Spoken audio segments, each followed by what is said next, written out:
Okay. Good evening, everyone. On behalf of agricultureinformation.com, I'd like to invite the speaker, Dr. Sesha Kiran Kollipara, who will talk about eco-friendly approaches for major pest and disease management in coconut and oil palm. I now request the speaker to begin. Thank you. Is my screen visible, madam? Yes, it is visible. Good evening, all the audience. As introduced by madam, myself, I am Dr. Sesha Kiran. I am working as a principal scientist in plant pathology. I am in charge of the biofertilizer production unit and also the biological control unit laboratory, which comes under it Horticulture Research Station Venkatramanagudam, which comes under the Dr. YSR Horticulture University. As requested, I am going to today present my topic today on eco-friendly approaches for pest and disease management in the coconut and oil palm. Why eco-friendly approaches means as for majority of the insect pests and diseases, there is only ready-made option is usage of chemical-based insecticides and fungicides. As everyone knows, because of continuous application of the insecticides and or pesticides and fungicides, there is the resistance development and also the environmental pollution, and the produce also accumulates the different types of pesticide residues, which is affecting the consumer health, or at worst cases it leads to the different types of development of the cancer or any other serious diseases in the end user, that is the customer. So this necessitates the adopting of eco-friendly approaches, so that it is economical for the farmer, and it is a health point of view, it is safe for the consumer. So today's diseases of coconut, as the topic says, coconut and oil palm, but majority of these are all the plantation crops. Majority of the diseases or majority of the diseases, they look similar, whether it is a coconut and oil palm. So coming to the major diseases, that is bud rot caused by Phytophthora palmivora. Another is Ganoderma root rot caused by the Ganoderma lucidum, and another species is Ganoderma applinatum. Similarly, there is another important disease called stem bleeding, that is caused by the Thylaviopsis paradoxa. Another minor disease, grape blight, caused by the Pestilociosis palmarum. This is a foliar disease that is infecting the leaves, resulting in the necrosis of the leaves. Another, there is a disease called Tadipaka disease, which right now it has been eradicated. But for the information of the audience, I am presenting Tadipaka is actually location in the East Godavari district, where this phytoplasma disease was first identified. So, I'm not going to discuss about that one, but since it has been completely eradicated from the country.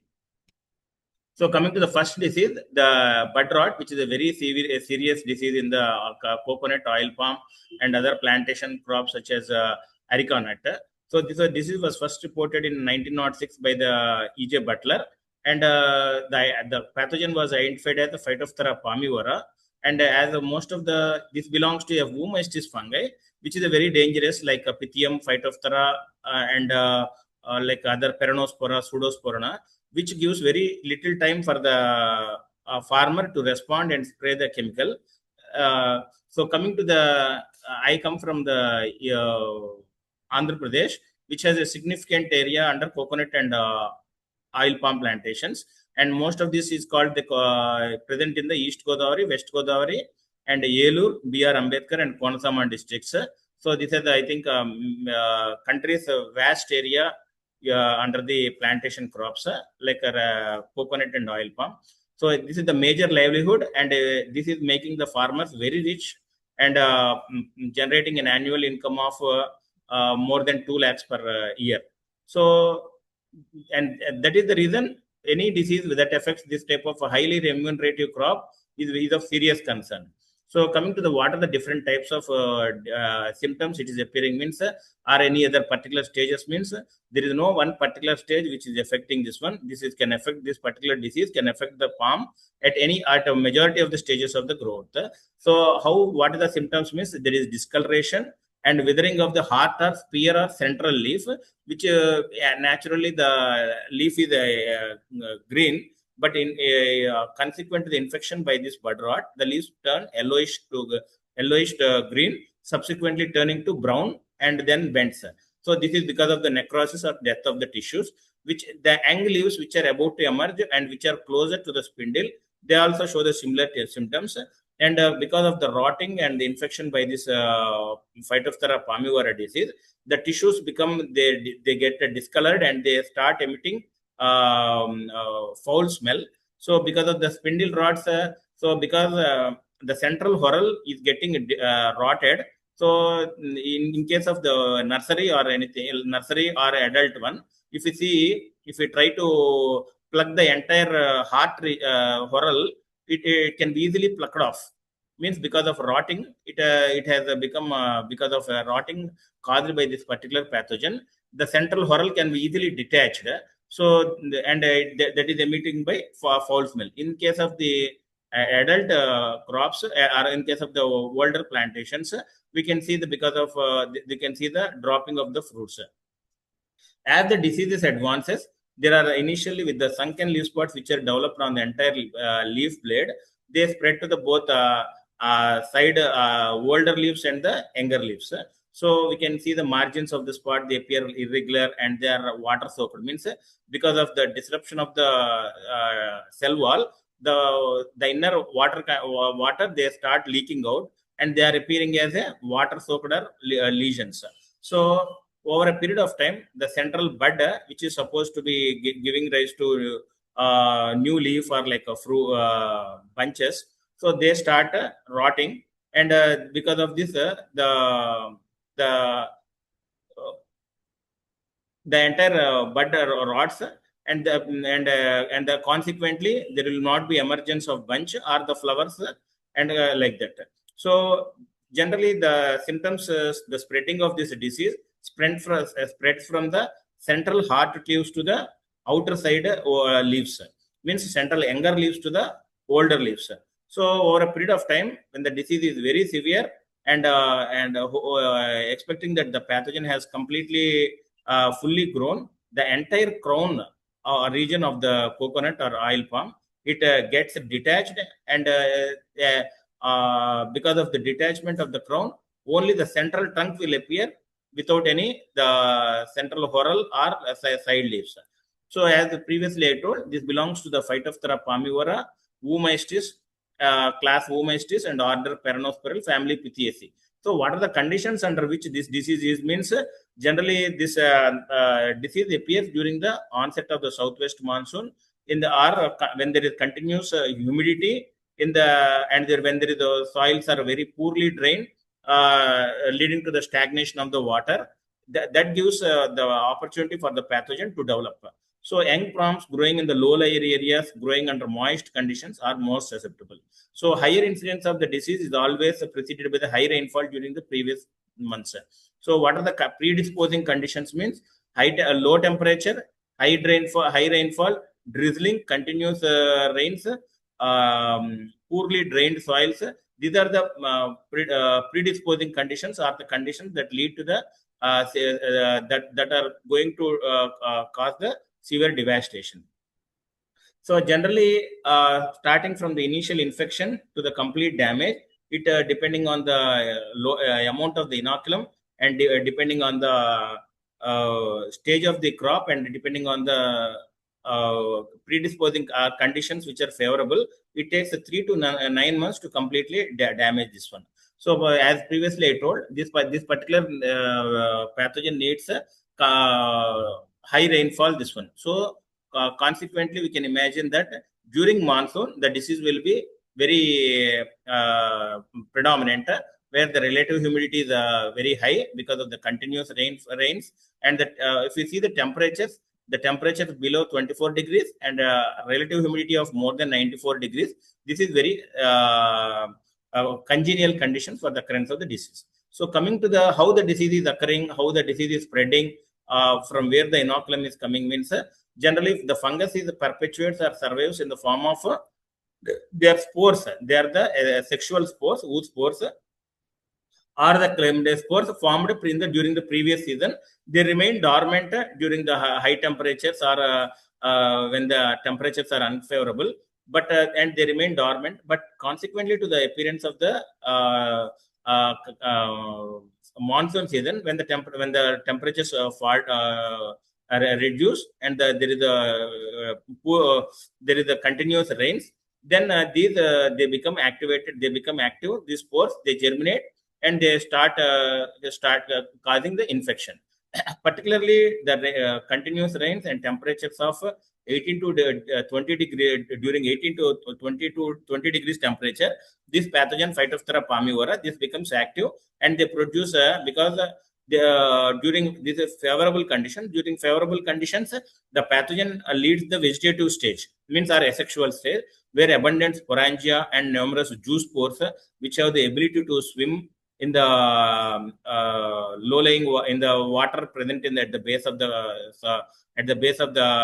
trunk, or like on the surface of the plant, where there is moisture. These juice pores they swim, and wherever there are some cracks or crevices or natural openings or stomata, through that these juice pores they germinate through the germ tube, and they cause the infections. So fungus forms as a previous asexual spores are sporangiospores, and sexual spores are oospores.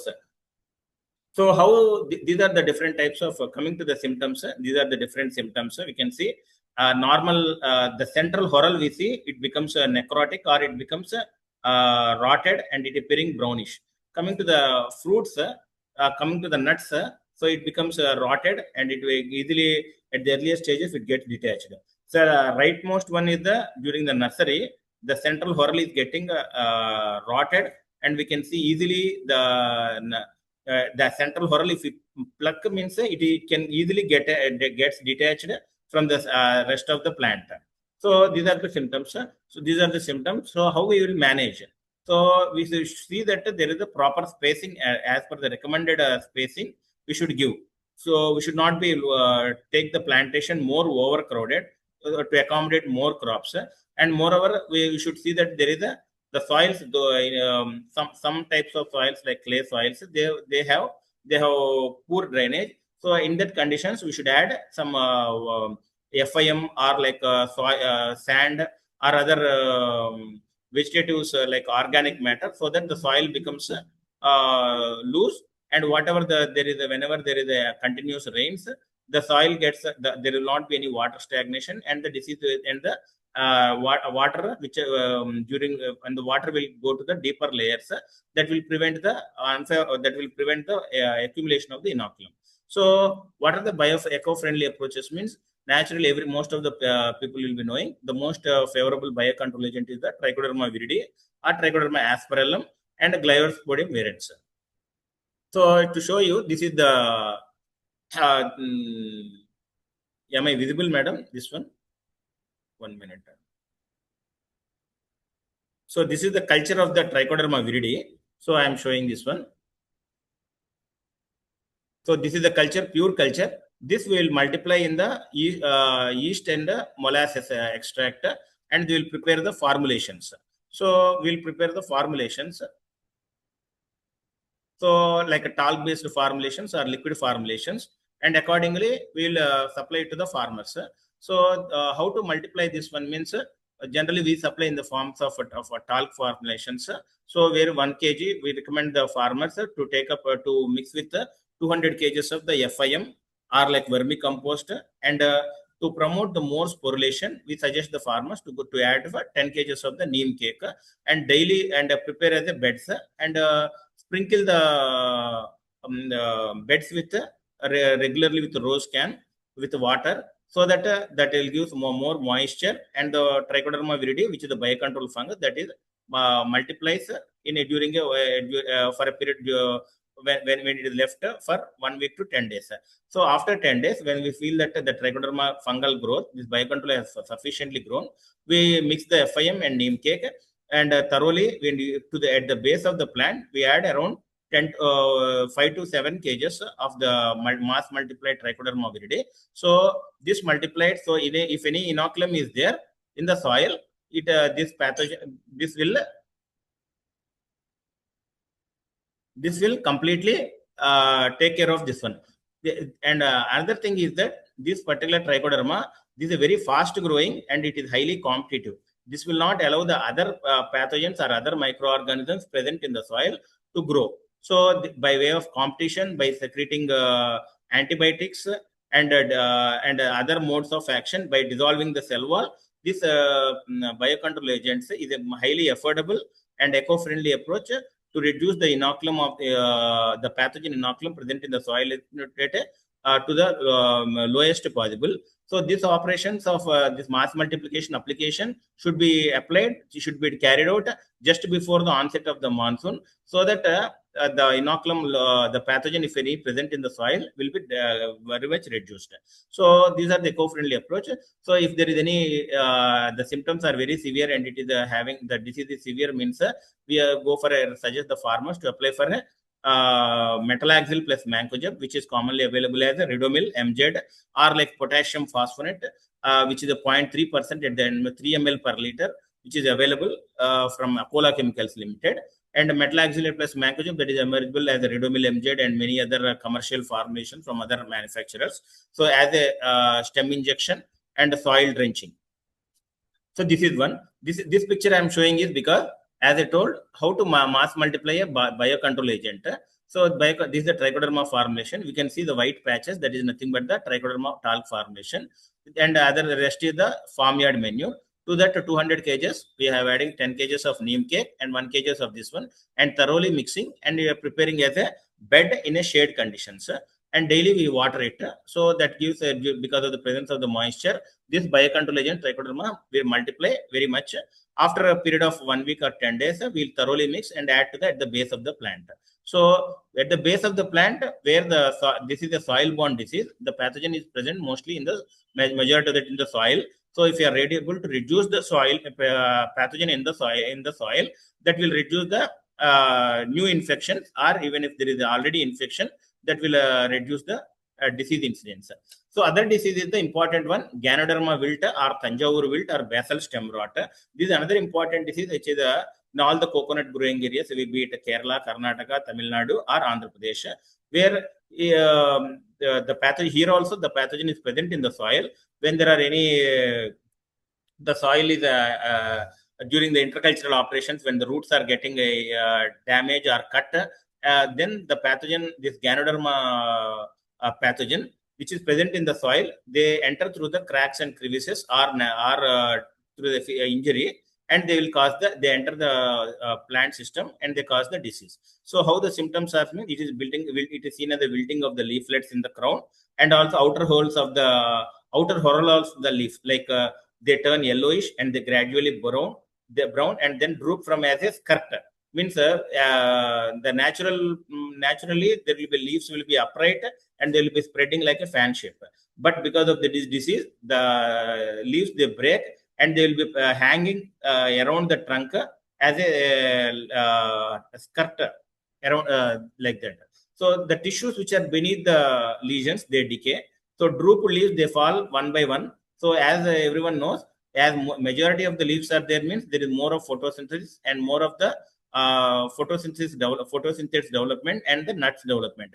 Because of the disease, majority of the leaves, they are getting damaged and they are this one. So consequently, that results in the reduced number of nuts, and poor size nuts are like non-commercial, or like that doesn't have any market value. So that type of poor quality nuts will be there. So as previously like disease, this disease is very severe, and at the final stages that results in the death of the palms, and the pathogen is manifested as a like a mushrooms on the surface of at the base of the plant in the basin, and also on the some if the plants are damaged and they are fallen off on the dead leaf and the dead trunks, we can see the mushroom like structures like of basidiocarp, which are nothing but the fruiting bodies.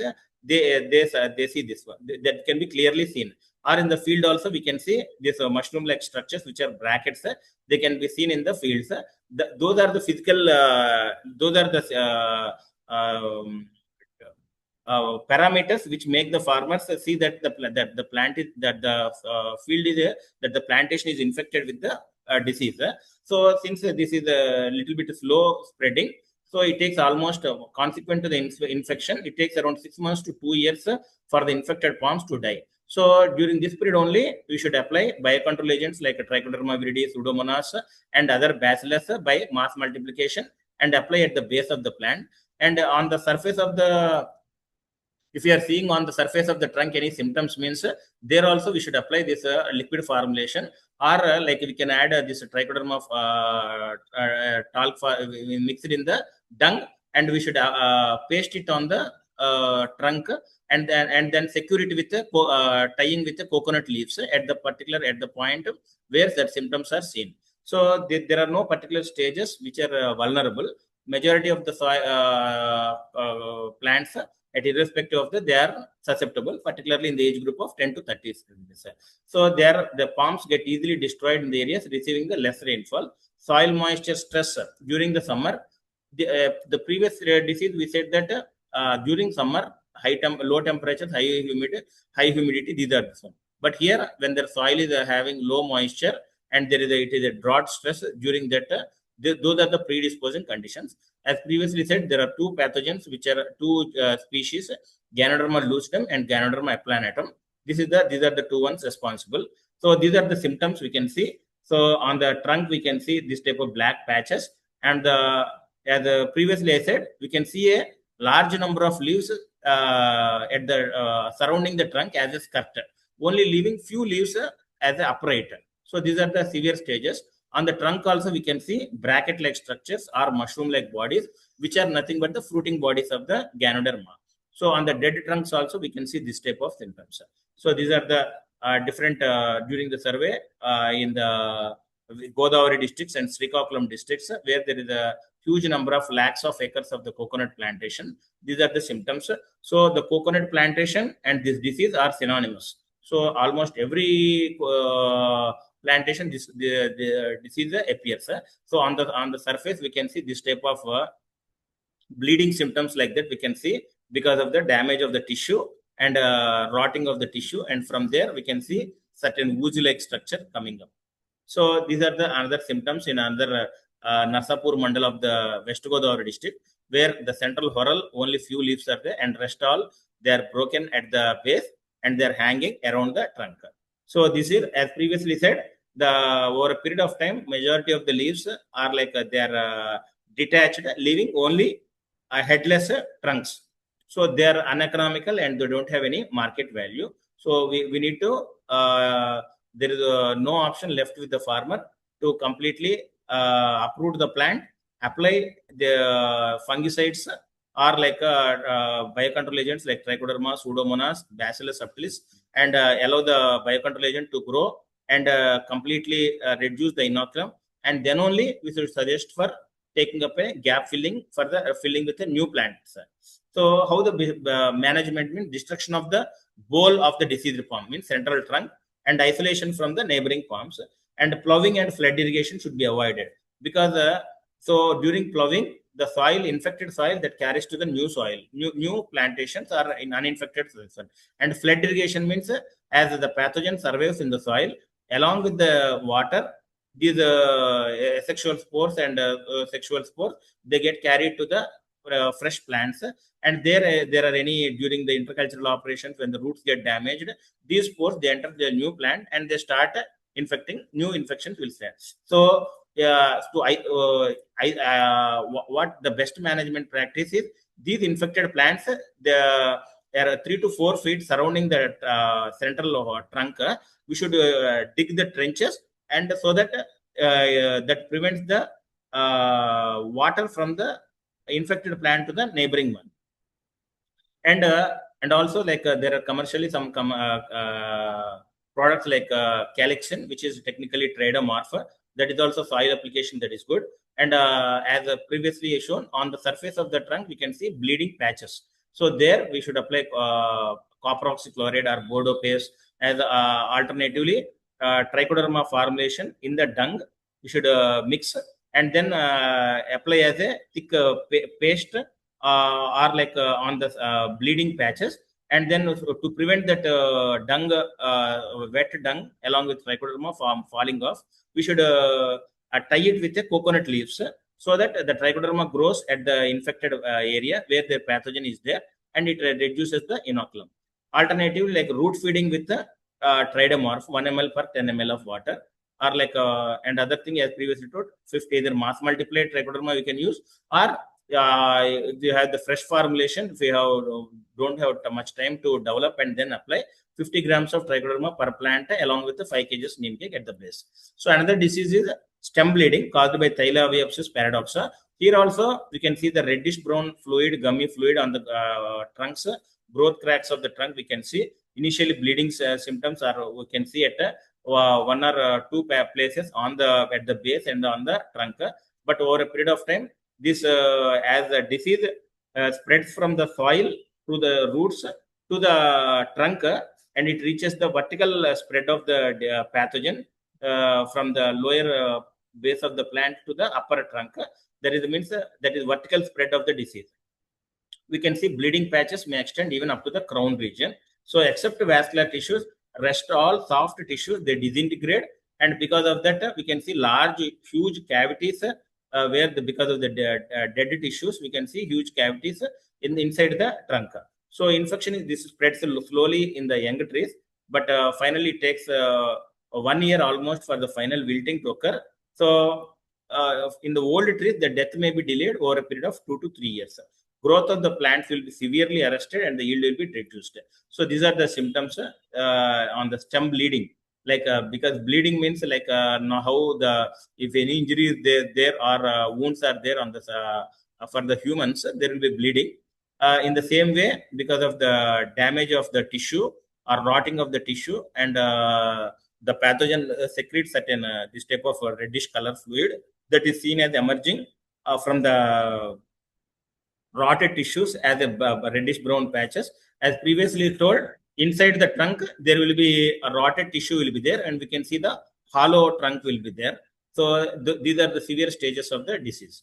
So how the management means root feeding with the tridomorph or carbendism, and soil application of trichoderma viridis, pseudomonas, and as previously we told, like summer during that drought condition, those are the predisposing conditions. So at least though we may not be continuously, we should not allow the soil to completely become dry. So life-saving irrigations or summer irrigations should be given so that sufficient moisture will be maintained, and that will reduce the development of the disease. So other thing is inside as there are some certain holes formed in the trunk. So because of this disease, so in that we use dried coconut leaves, burn it and put inside the trunk, and so and burn the inside diseased tissue. So then are in the same afterwards fill the entire hollow portion with sawdust or and mix it with Bordeaux paste, Bordeaux mixture or copper oxychloride, so that will prevent the further spread of the disease. So this is the and application of trichoderma viridi at the 5 kgs per palm increases the soil flora, and we should add some neem cake or like these rice bran, so that promotes the sporulation and faster growth of the biocontrol agent. So that will take care of the or reduce the disease. So apply the 5% trichoderma, 5% tridomorph or calyxin in the root region. So other minor disease is gray blight disease or gray. This is a minor disease unless unlike the previous 3 diseases which is affecting the trunk or the other. This is a foliar disease where we can see the necrosis or like patches on the leaves. So like a 1% Bordeaux mixture or carbendism plus mango jabber, this will be sufficient. And it is a minor disease. Once a regular application of this one, or like latest new formulations like strobilurin based fungicides like azoxystrobin, pyraclostrobin, or like many are there, trifloxystrobin, azoxystrobin, pyraclostrobin, like this this type of strobilurin based fungicides, which are effective at the lower concentration, but their result is 4 times than the traditional fungicides. So and other is that completes the diseases, and I will tell about the new important pests and diseases. which is called a rhinoceros beetle, which is scientifically Oryctus rhinoceros. It has coming to the life cycle. It has a egg, larva, and a pupa and adult. In the larval stages also, 3 stages are there. The first instar, second instar, and third instar. And when the conditions are favorable, the female, it lays eggs in the, generally in the coconut and oil palm plantations, farmers have the habit of putting large amounts of farmyard manure or like old dead leaves or drying dead leaves in the plantation. So those are the particular breeding sites are like for laying of the eggs by the female rhinoceros beetle. So there the eggs will hatch and they will become very thick, white, leathery larval instar, where it will complete the life cycle after 2 to 3 instar, and it within a 3 to 4 weeks it reaches the pupa, and from the pupa the adult will be there. Adult will be emerge and it starts damaging it, even the very huge trunk and on the surface of the leaves. It starts it creates big holes, and particularly we can see these leaves, they are cut in a particular fan shaped or V shaped. See in this picture we can see the right side down, where these are the typical symptoms of this one. When we are seeing in the plantation this type of means, definitely the rhinoceros beetle infestation is there. So these are the egg larval shaped grubs, egg, larva, pupa, and so for the entire life cycle it takes almost so egg stage is 8 to 12 days, and larval stages there are three instars. So that is taking around 2 to 3 months, and pupal stage it is 25 to 40 days, and finally these adults they will start feeding on the coconut leaves once they emerge from the pupae. So as previously I said, they will and this is nocturnal, means during the daytime we cannot see it. So when it becomes during the night time, it enters it start boring the trunk and are like base of the leaves, and it make a big holes. So because of that the leaves they get detached, and then they will be hanging on the and the leaves will be hanging. So that causes a significant damage and the reduced production. So it's a very common pest in all the coconut, oil palm, and date palm and areca nut, all plantations. These are the symptoms. So these are the different stages. You can see in the hands of a one of the farmer. So how the management means? So remove and burn the dead coconut to maintain good sanitation. Where there is more dead decaying, that one, dung and old branches, and farmers have the habit of cutting the leaves and leaving there itself. So those are the good breeding sites for laying of the eggs by the female one. So in the same way, biological control, like previously I said, like Trichoderma viridi for the diseases, there is one entomopathogenic fungi which will parasitize these rhinoceros beetle in the different egg, larva, pupa, and it will cause damage. So this is called metarrhizium anisoplia. So these talc formations are liquid formation. We should be mixed to the water at 5 grams per liter of water, and spray on the plant and also young plants at the basins of the coconut and oil palm, and also on the previously said farmyard manure and old diseased old leaves which are cut, so that if there are any egg or larvae, they get parasitized by this metarrhizium biocontrol agent and they get killed. And other is pheromone traps are like pheromone traps. So these are the ones which are I want to discuss this one, which is very much a management aspect. So these are commercial different companies they are producing, but that have a very once they are installed in the plantation, they have like 1 month or 2 months. But this is a nanotechnology based, nano pheromone based, developed by the Indian Council of Agriculture Research, National Bureau of Agriculture Insect Resources, which is a, because of the integration of the nanotechnology, it becomes as a slow release pheromone. All the pheromone, it is not completely released within a short time. So slow release or extended release, that gives a long standing long term protection or like efficiency in the for the trapping of the adult insects. These are the lures I have installed in getting those lures from the National Bureau of Agriculture Insect Resources. And this is the particular design trap which is having a down bucket, which we will fill it with 1 liter of water and little add like a pinch of like a few grams of surf like detergent, or like even 1 ml of any insecticide we'll add. So and on the inner surface of the lid we put two lures. One is for rhinoceros beetle, red palm weevil. Generally farmers use one bucket trap which is having rhinoceros beetle. In the same way, another bucket they will use red palm weevil. There is no need for a separate one. If we put these two lures to the hook provided at the base of the lid, and from the almost from 1 acre, all the adult male and female.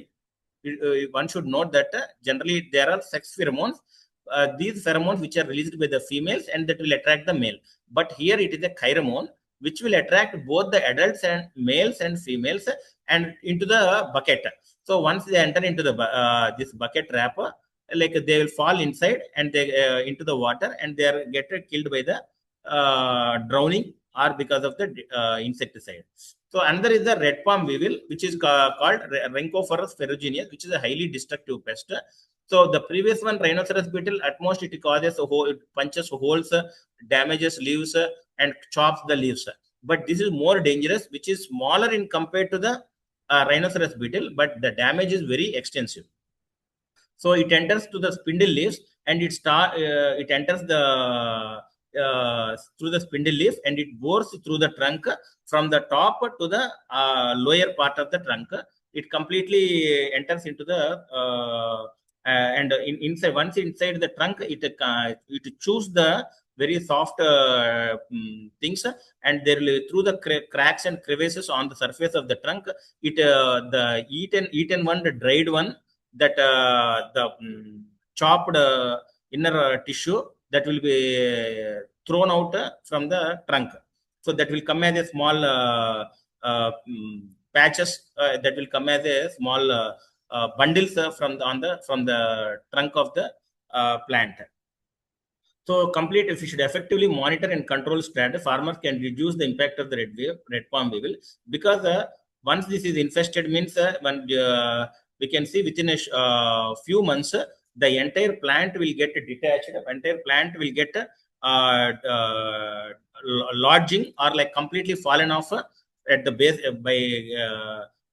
by getting detached itself from the soil, and the losses are tremendous. So because if it is an annual crop or any other thing, like we can see that we can take up after 3-4 months or 4 months or 6 months, like vegetables or like cereals or rice vegetables or rice, we can take another crop and this one. But these are perennials.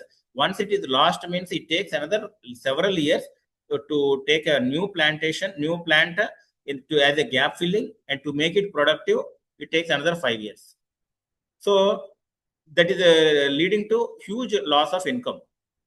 In average, a good yielding different varieties as a hybrid or a normal varieties, East Coastal, it gives around 1,500 to 2,000 for a farmer. And last year we have seen 1,000 nets, the market rate was, it went even to the 45,000. So as coming to the life cycle, the female, it lays around 200 to 500 eggs in the soft palm tissue, and typically, as I tell, in the wounds or in the cracks, crevices on the surface of the trunk. And once these eggs hatch, these larvae, they enter, and they inside the soft tissue, it starts completely eating and chewing up, and it starts throwing out from the small cracks and crevices on the trunk, and that will be coming out as eaten like a fibrous tissue that will be coming out of the trunk. So these eggs, they hatch in 2 to 5 days. The larval stages will be for 36 to 78 days. And these are the different stages. The adult one, which is a female, it is laying eggs. And as like previously, there will be 3 instars, white colored one. And next is the cocoon, which is wrapped up. And from there, the pupal stage. From the pupa, it breaks and it will be the adult red color weevil with black spots and having a pointed snouts will be there, and this starts this continues the damage. So this entire life cycle it will be completed, and these are the live pictures which I have collected. So these are the damaged plants through the central whorl or spindle. It has a it has burrowed and it has damaged the tissue, and because of that, that entire spindle has fallen off, and inside we can see those larval pupal stages and the adult stages in the infected portions. So symptoms of look for holes in the trunk or crown of the palm, oozing liquid. If we during the like when the surroundings are very devoid of any noise, means if we put our ears on the trunk, we can listen to the noise of the eating of the adult weevil inside the trunk. So you can see that the entrance of the tunnels, leaves may be appear wilted or yellow. So internal damage, the larva cause significant internal damage, often leading to the entire collapse of the palm before external symptoms are evident. The sound of gnawing or chewing may be heard in the quiet environments. So cultural practices remove and destroy the infected palms to prevent the spread. So infected palms means that will be having the egg, larval, and pupal stages or adults. So those we have to cut, and we have to isolate it, and we have to burn it off and apply different insecticides like carbaryl or others one. And trapping, as previously I said, there are pheromone traps or pheromone traps divide nanopheromone based technology by National Bureau of Agriculture Insect Resources, and they perform far better than the commercial different companies which are supplying, which have a shorter working period, 1 month or 2 months. But these extended ones, these are the these are the bucket traps which I have given to the farmers, and they have been installed in the farmers field, and because of this they could secure their plantations without any further damage. And mass trapping of this one, these are the live pictures I have taken.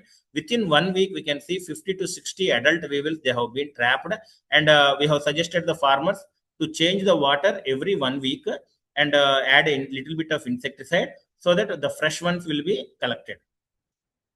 So these are the ones. And this is another Beauveria bassiana, another biocontrol fungus or entomopathogenic fungus, Beauveria bassiana, which we are developing in the laboratory for supplying to the farmers. These are growing on a potato dextrose broth. So these one will supply to the farmers as a talc formulations, which we recommend for the farmers to apply at the rate of mix with 5 grams per liter, and spray on the infected plants or like normal plants at the base of this one, and also like a farmyard manure and fallen leaves, so that this entomopathogenic fungi, Beauveria bassiana, this will parasitize the fungus and it will kill the different stages of the insect.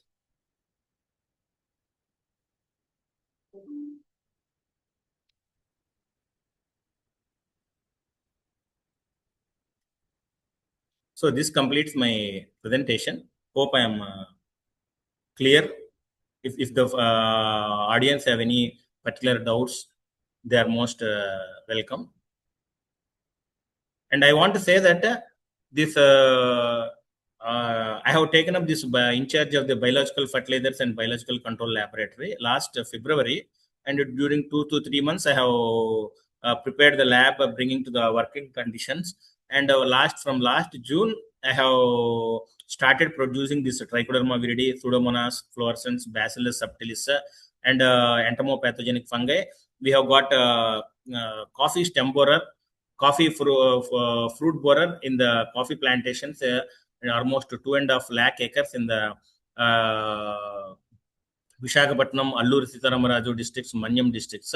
So at the time we don't have any production of the Beauveria bassiana. So we got cultures from the ICR institutes and biological ICR by ECRIP, All India Coordinated Research Project on Biological Control, Beauveria bassiana, and we started. They got different strains, and we have started developing and started supplying to the farmers. During this, consequently, from June, we have supplied almost 1750 kgs of Trichoderma aspergillum to the coconut and oil palm plantations. Because of this, we recommend 1 kg per acre. So we have secured 1700 kgs, 1700 acres from getting infected with this type of dreadful diseases, be it coconut or oil palm. And similarly, Pseudomonas fluorescens, ours is a rice belt, like we call like Andhra, Annapurna, this particular Godavari districts. In the same way, like cocoa also intercropped. So the Pseudomonas has efficiency for controlling the bud rot little bit, and also stem bleeding disease, Ganoderma. So that also we have supplied almost 1400 liters, means 1400 acres. Our bio of Pseudomonas fluorescens formulation. In the same way, Bacillus subtilis also we have taken. As everyone knows, Bacillus subtilis is a very efficient biocontrol agent. Unlike a normal biocontrol agent, this has the ability to promote the growth of the plant also. And as everyone is aware, last January end of the week, the Kerala government has taken up Bacillus subtilis as the first state microbe, and they have notified it, and they have for the further research on Bacillus subtilis for promoting the growth of different agriculture and horticulture crops. They have set up a center of excellence in microbiome for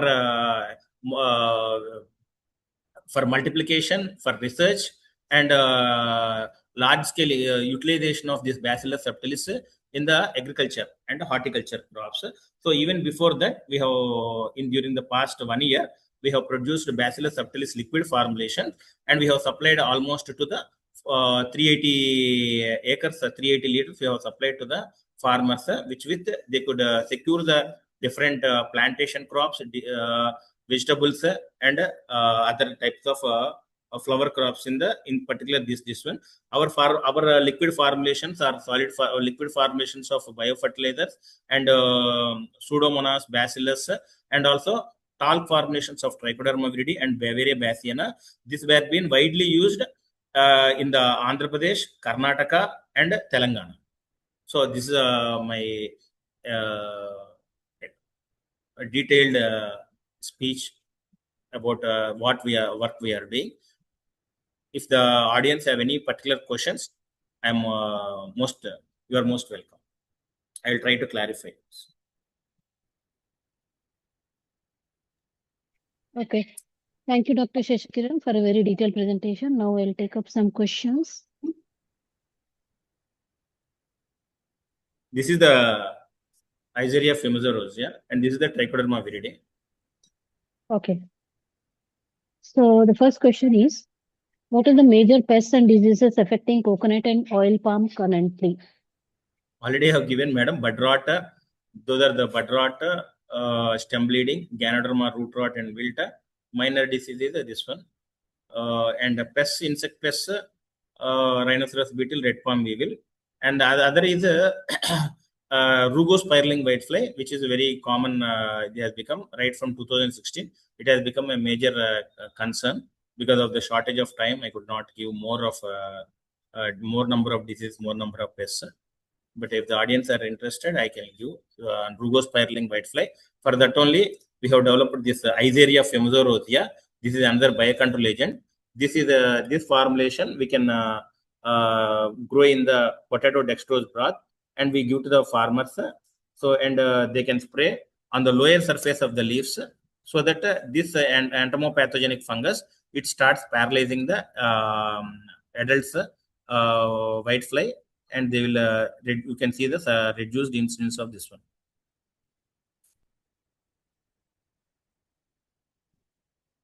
Any other questions? Okay.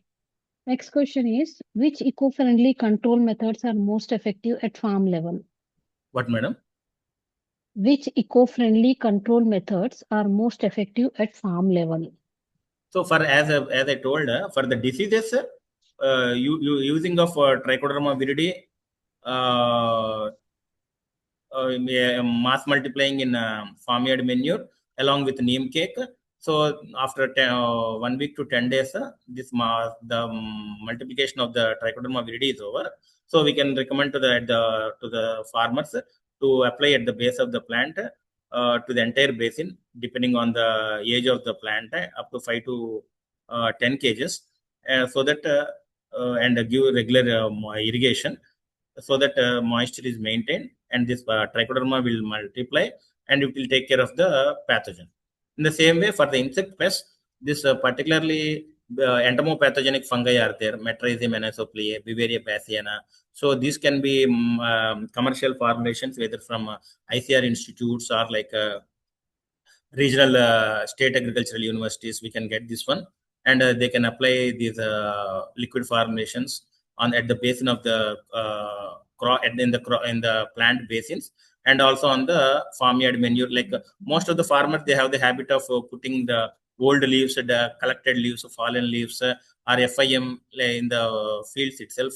So those are the breeding sites, as previously I told. So that should be sprayed with this biocontrol agent. Along with that, I recommend for application of installation of these bucket traps in the plantations, as I shown in the pictures. So we can put both the rhinoceros beetle lure and red palm weevil lure that will attract both the adults, males and females, and they get trapped. So once the adults are trapped, so there will not be any further damage. So the disease, the pest incidence will be drastically reduced. So these initially, like during the as along with the KVK staff, I attended few farmers fields where the farmers have brought to my notice these are the major pests. So for the initially as a trial basis, I contacted Dr. G. Subharan of NBIR, and we installed in 5 to 10 acres by these bucket traps. And the farmers were very much convinced with the results. So they asked to procure more. I supplied to the 50 acres.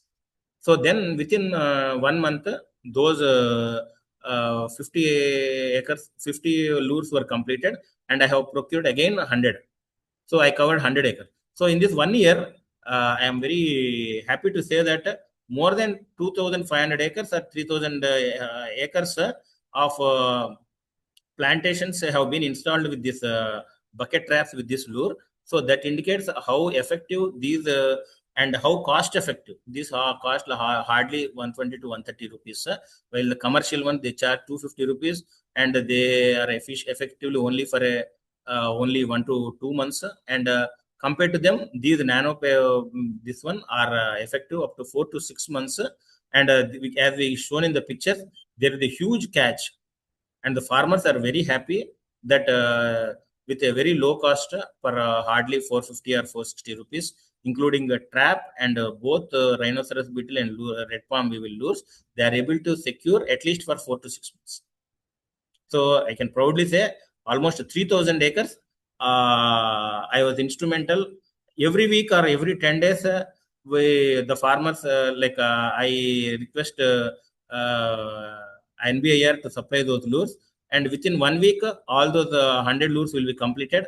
And again, I have to request the concerned scientist to supply another 3 in this one. So, like farmers, like a majority of the people, they have brought to the notice of Subaran. They said, Dr. Sesha Kiran is the brand ambassador for your nanopheromone based technology, and he has taken your technology to the field level in several plantations of Andhra Pradesh, whether it is coconut or oil palm or date palm. Okay. Next question is, how can biocontrol agents and bioinputs be used for pest and disease management? Yeah, bio inputs means it can be like biofertilizers are there. So for these horticulture crops, like azotobacter, instead of regular nitrogen based fertilizer, we can use azotobacter, which we are supplying to the farmers. 1 minute I'll show different. We have the commercial formulations like which we are developing. I'll show those.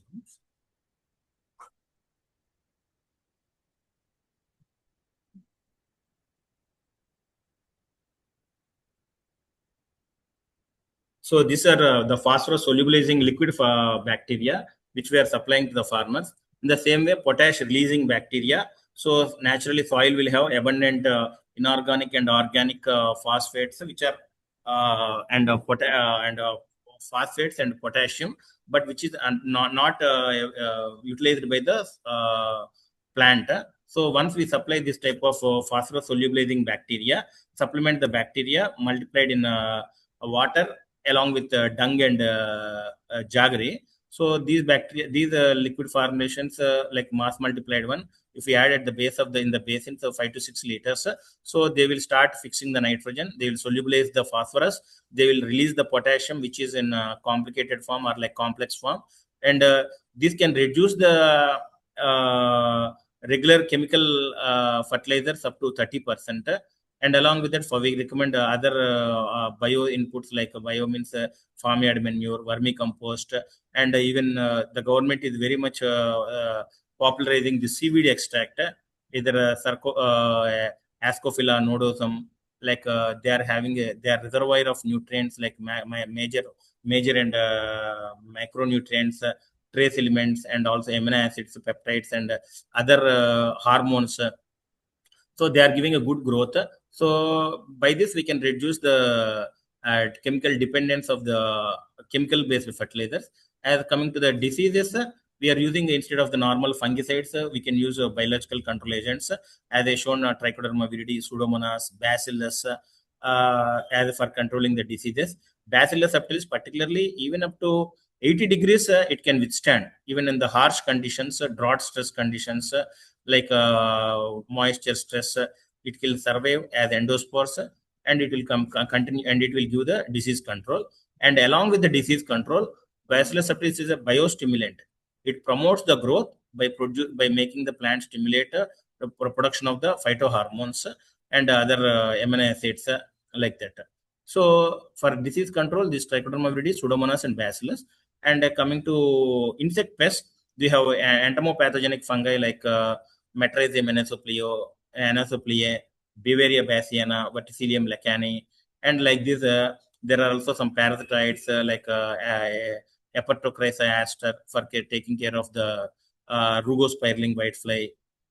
Like this, multiple parasites, predators, entomopathogenic fungi, biocontrol fungi, these are available are there. They are little bit compared to the chemicals, they are a bit slow acting, but they establish, once they establish themselves in the soil, they give a extended protection, and without necessity of regular application of the chemicals. These microorganisms, once there is sufficient organic matter in the soil organic carbon and farmyard manure, they'll become grow luxuriantly, and other favorable microbes also grow in the soil rhizosphere.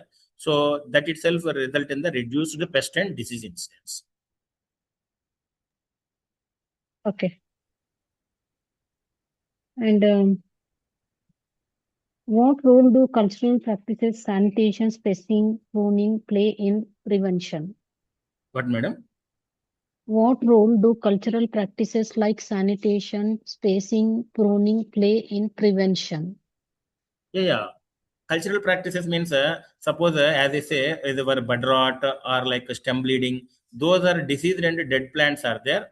Once they are diseased, so once they are fallen, we should collect them, we should destroy them, we should take them out of the plantation, and we should burn it off. And as I previously, like diseased plant, they, and from those diseased plant, they should be isolated by digging trenches around the base of the plant. So during the irrigation, the infected plants, at the base of the soil, at the base of the plant, those pathogen propagules will be there. So along with irrigation water, they will spread to the neighboring plants, and they become disease. So isolation, this one.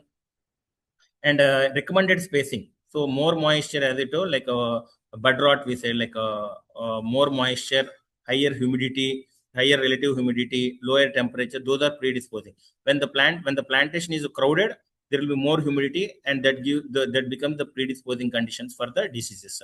So that type of things. And cultural practices are like sanitation. So removal of the dead and diseased branch, this one, and like dead leaves, like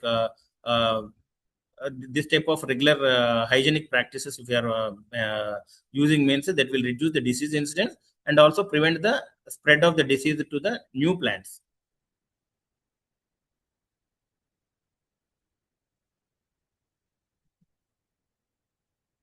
So this is all about this one. Any other questions? Yeah, just three more. So, how effective are botanical pesticides like neem-based products in controlling pests? See, neem paste means, see, for a rugospiraling whitefly is there. So that resides on the under the base on the under the surface of the leaf. So at the time, like it is very difficult to apply any chemical pesticides or like that, and we don't even recommend application of chemical pesticides because of the development of the resistance. And in that case, these neem-based products like azadirachtin 10,000 ppm. So if they are getting it from a good genuine source, if you are applying through the tractor mounted sprayers like spraying guns like that, so if you apply at the base of the leaf, so that will take care of the rugospiraling whitefly or even neem based products.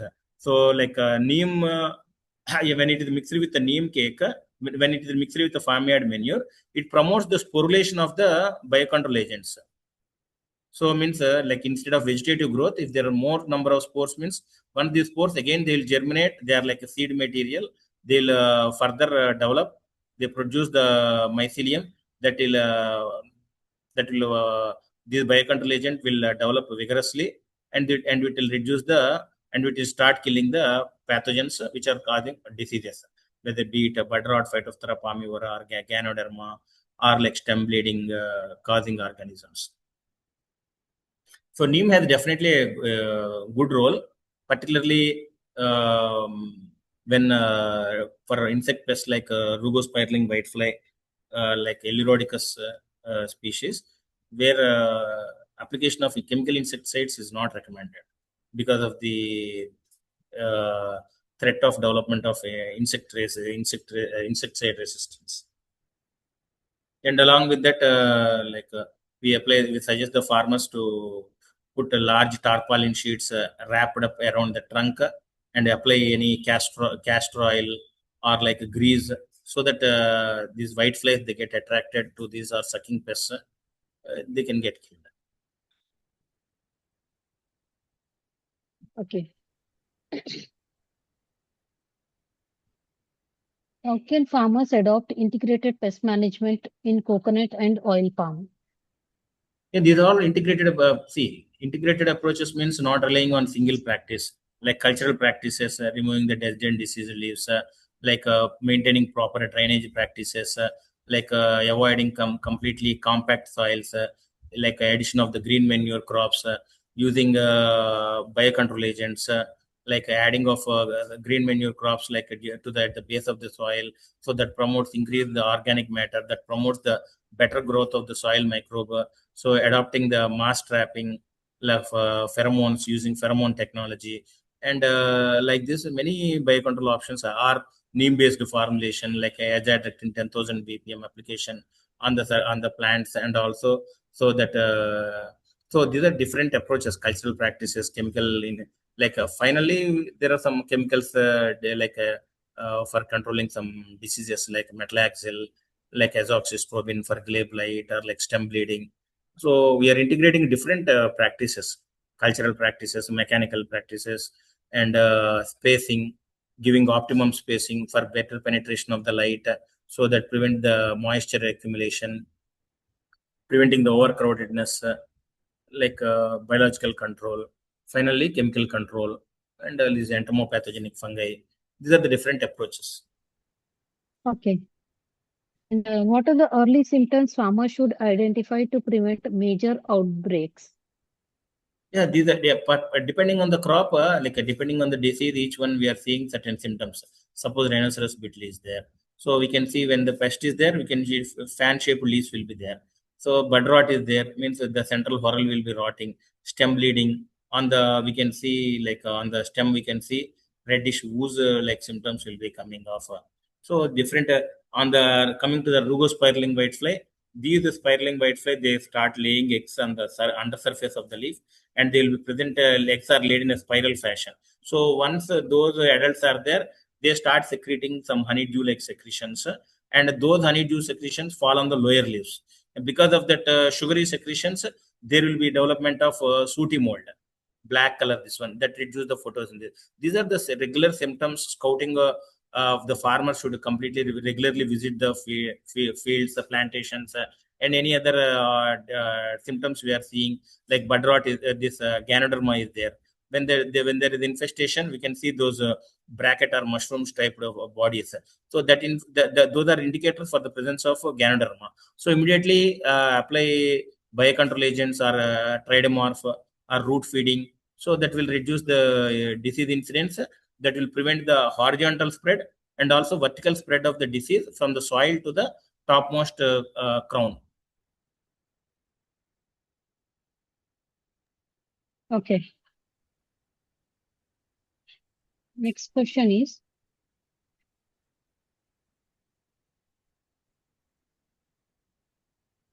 how does climate change influence pest and disease incidences in these crops? See, the climate change, see, we have seen the stem bleeding and Ganoderma. Those incidents, those diseases incidents were a little bit lesser, but those diseases are more becoming severe, as epidemiology says. High temperatures, prolonged dry spells, like those conditions, the disease are occurring. So because of the climate change, higher temperatures we are recording. Even now the climate scientists, they are saying that because of this El Nino, there will be prolonged dry spells, and water, there will be huge shortage of the rainfall and higher temperatures. So these higher temperatures, they become the predisposing conditions for the stem bleeding and Ganoderma. So different. So when conditions are more moisture is there, that is supporting occurrence of certain diseases. In the same way, when the plants are succulent, all the insect pests, sucking pests like mites, rugospirling, they will attack. And these when there are continuous rains means those, because of the rains, that will wash off the adults of the rugospirling whitefly.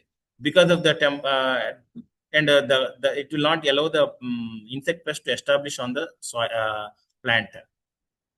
So during summer, there is no continuous rains, so that will allow the plant rugospirling whitefly to go for breeding and increase its incidence in the plant. Okay. Definitely, climate change has effect when the temperatures are high, like that is favoring certain diseases, certain insect pests, particularly coconut mite. During mite, mite prefers higher temperatures. Particularly that mite incidence, coconut mice. So we can see every coconut that will be having on the surface of when the damaged one, we can see brown patches. That is reducing the market value and the yield also falling off. So this when the temperatures are high, mite incidence will be very high. So both are all, they are interrelated. Okay. Next question is, are there any low cost farmer friendly solutions for small holders? These are farmer friendly only. See, if you want to, are chemical based, they are very costly.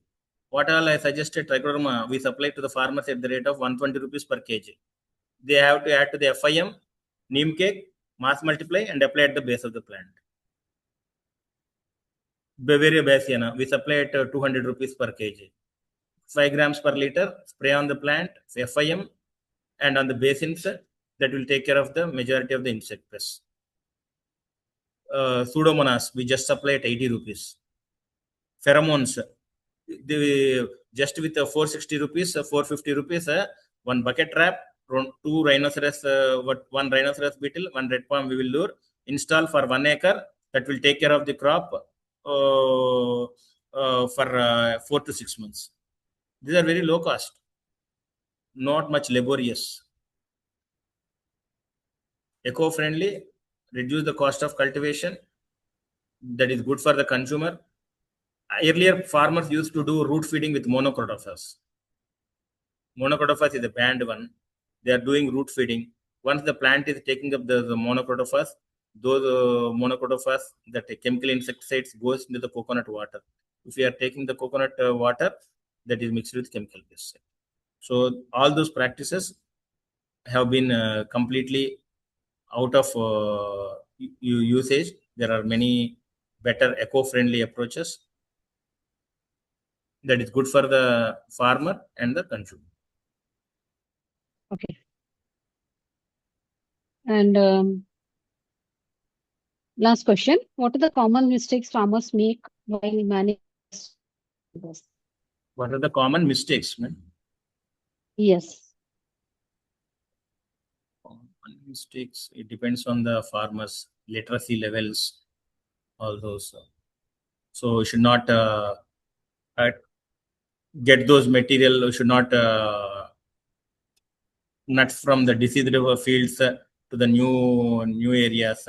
So that they are carrying the inoculum, and they should give the proper spacing as the recommended spacing.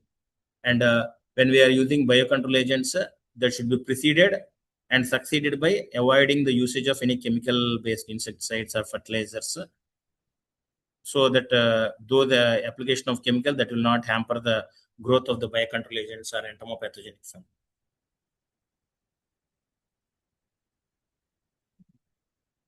Those are the things. Okay.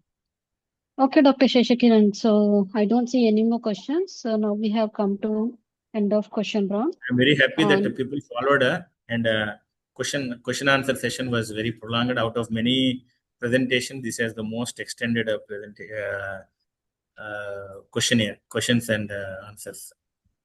So okay. Actually, the presentation, it's divided 30 minutes. Okay. Your presentation and 30 session. Actually, I cut short some important pests also because of shortage of time. So rugospiraling whitefly is there, coconut mite is there.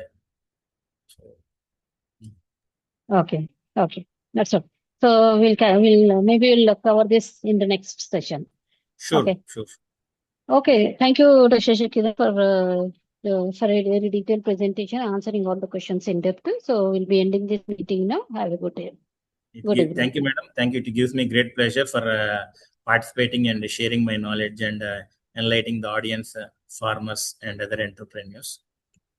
If there are much more opportunities on different topics, I'll be very happy to share my information on other areas which I'm aware of or have worked area.